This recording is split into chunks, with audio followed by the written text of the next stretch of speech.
Guys বাবু যাবে থেকে হইছে বাবুর বাবু কিন্তু বাবুর পটি একবারও পরিষ্কার করে নাই। আমার অনেক জিদ লাগে।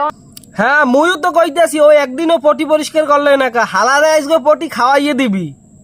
এই মিষ্টি খাইবা? কিসের মিষ্টি? মিষ্টি দূর, কিসের মিষ্টি? মিষ্টি খাবো না আমি। এদিকে আসো শোনো।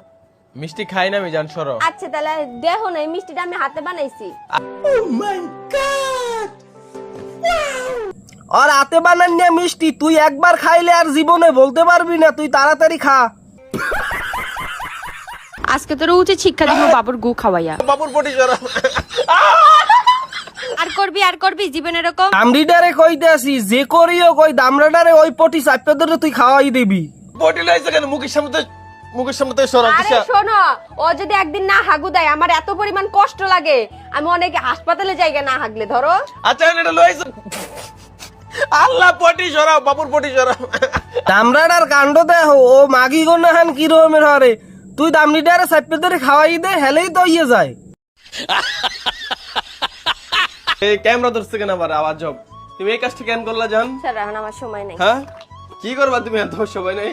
আমি স্ট্রেস মাস্ক ক্রিম ব্যবহার করব। ও কি দেখলাম বাবুর পটি খাওয়াই দেয়, এ জায়গায় আবার কোন অ্যাডভার্টাইজ লইয়ে বইলে।